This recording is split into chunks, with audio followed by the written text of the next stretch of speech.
Welcome to all you Pisceans. Welcome for your monthly forecast for July 2015 already. And what a month again this is, with so much happening. And I'm going to break it down into three things for this month of July. First of all, it's an important month for you because your ruler, in the traditional astrology, is Jupiter and is involved in a square to Saturn. So I will be talking about that. Next, I will be talking about Venus-Jupiter conjunction still and the Venus retrograde, and then a little bit about all the energy in Cancer, and it is going to oppose Pluto and Uranus, but that is less important for you. Let's get started with the most important news, which is the Jupiter square to Saturn.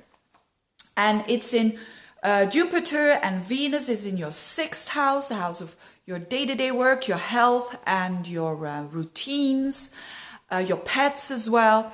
And the Saturn went backwards, so it's dancing around the cusp of your 10th house and your 9th house. So what does it mean? Well, first of all, what's Jupiter and Saturn? Because they're going to clash. And whenever there is a square, it always means that things are not in balance, and it's up to us to bring it into balance again. And the clash will be felt differently for all of us individually.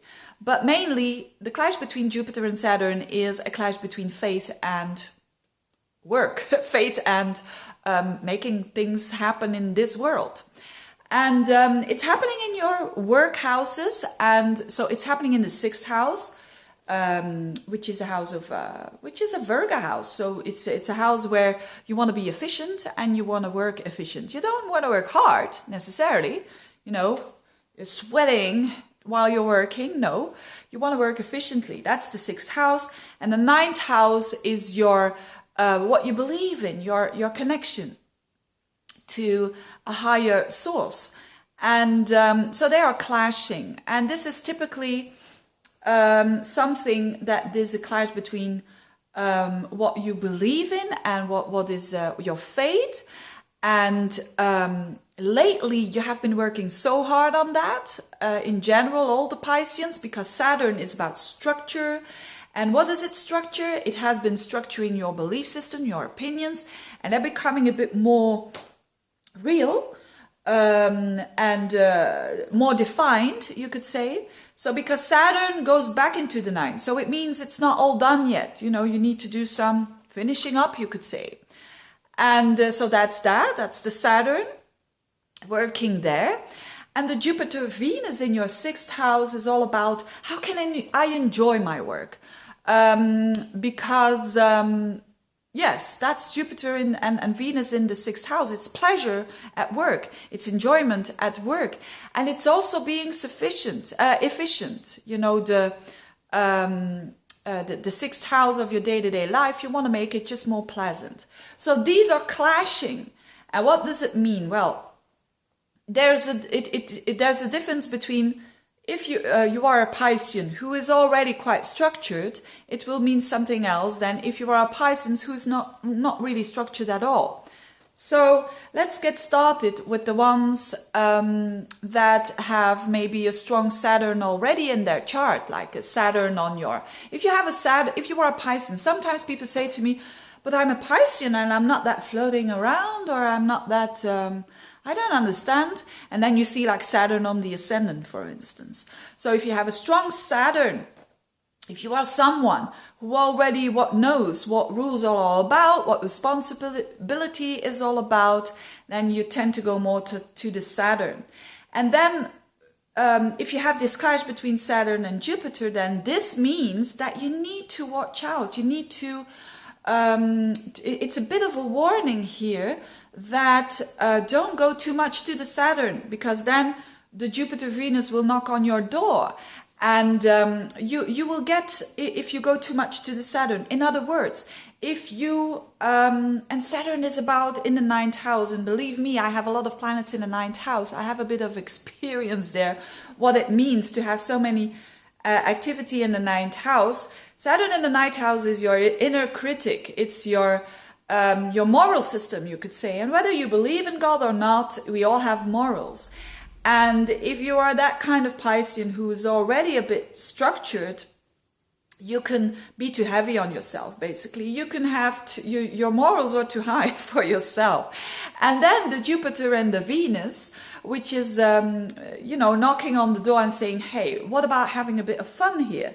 With your work, with your day-to-day work, with your routines, and watching your health a little bit more and enjoying that. So then this is this kind of message, you could say, with the Jupiter Saturn square.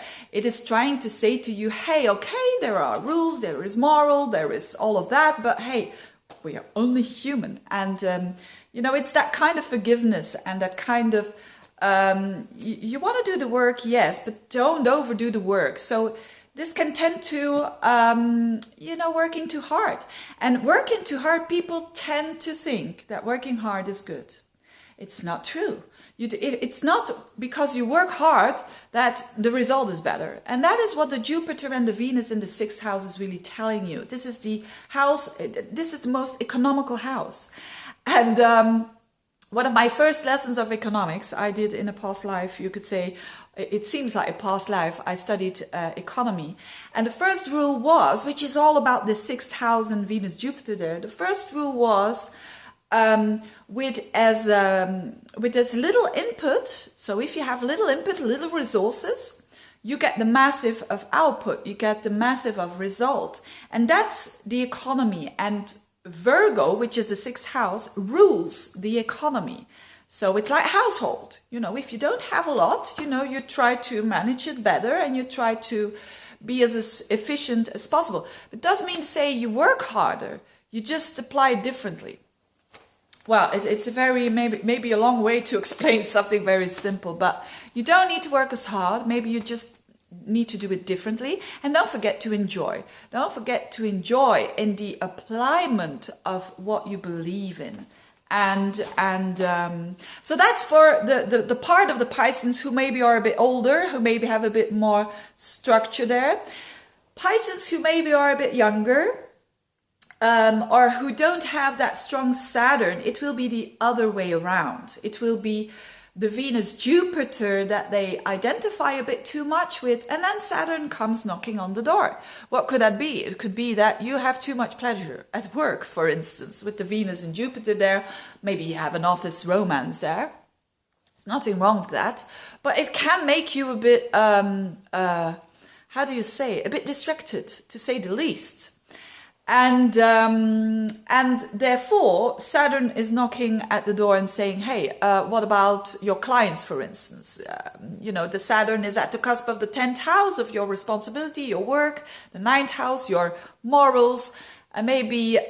So in other words, if you would go too far with the Venus and the Jupiter, you won't enjoy it. We know all those times that we want to enjoy ourselves and we want to let our hair down, and whilst we're doing it, we're not enjoying it. That's because the Saturn is knocking at the door, and then for you, if you resonate with this, then for you this is just showing you, hey, look at your responsibilities, structure yourself a bit more, be a bit more stricter towards yourself. So you see it all. This is why these general horoscopes are not, I don't find them easy to do, because you can't just do a horoscope for every unique person. But anyways, I think this Jupiter-Saturn clash that is happening, and it is happening for a while, it's the whole month of July, will give us all the opportunity to get back on track,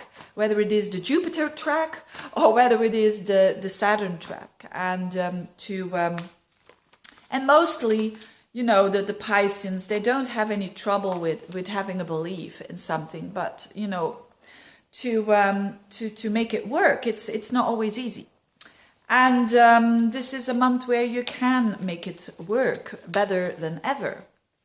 What else is going on? So that's a very interesting energy. Venus is also going backwards in that 6th house. Again, an emphasis on that 6th house. And so it's going towards the end of the month, I think around the 25th, 26th. It's going into your 7th house, Venus, which is very nice for all your relationships, to make them more fluently, to make them more softer, to soften them a little bit more. And you also being a bit more interested in other people. But it goes backwards into the 6th house. So again, and it will be there up until September. So it's also a good time if you have neglected your health a little bit, to do things that are a bit healthier. And you probably enjoy that as well. And yeah, to do some exercises, diet, or just health in general. I always find that Pisceans are really interested in health. Whether it is whether it is Reiki, you want to explore acupuncture, you want to explore herbs that you want to explore, whatever. This is also, and applying that in your day-to-day life, this can also bring you more joy for some reason. And what else? That's the most important thing. What else? Well, a lot of activity. And this is nice for the Pisceans because it's in another water sign, which is Cancer. So there's a lot of activity in your 5th house, which is also a nice house. It's 5th house is all about your most general. It's all about your unique self, your expression, how you express yourself. So and having all the male planets there, like Mars is in there, the Sun is in there. Also, the planet of communication is there, Mercury, and it's all going to oppose Pluto and square Uranus. So it means that maybe in the beginning it will be a bit harder for you to get that 5th house going again. But once you get started, you will be unstoppable. That's how I see it with the Sun and Mars together there. It really means that, come on, getting some action there, and it's you that wants to get some action there in that 5th house. That can be a hobby that you've neglected, sports that you've neglected, your sexuality, your sex life, you've been neglected. And it's not like sitting there and waiting like, when is the romance gonna come? It's like put the log on the fire yourself. You know, that kind of energy. It's you getting very active in that 5th house. And feeling that you're alive again. You know, it's the male planets. It can also mean that you are going to put a lot of effort into how to maybe set up a new business. I've seen that as well, that the 5th house is quite often when people start a new business and it's very heart-centered. And they you know, it's related to something that they really love to do, and maybe you are trying to start a new business as well, or doing something different that relates to your work. You know, with all that is going on with the Venus and the Jupiter in the 6th, maybe you are saying, I want to do something else, and especially also with Saturn dancing around your midheaven. That shows that maybe you're going to make some changes there. Going to make some changes or work that you, with Venus going retrograde as well in the 6th, work that you once did, you pick that up again, and it has to do with some creativity. So good month, I think, for the Pisceans, especially with that fiery 5th house. And you know, Pisceans need to be creative. It's a water sign, and certainly in Cancer, which is also a very creative sign, I think you are really going to like this month in general. Yeah. And the last thing I want to say about the Venus in Leo, it's going to hit Regulus. It's a very ambitious star. So whatever it is that you want to shift towards work, you're going to be very, very ambitious, and that's not a bad thing, to be ambitious. So thank you for watching, you dear Pisceans, and have a very good month. Thank you for all your support, and see you next month. Bye-bye.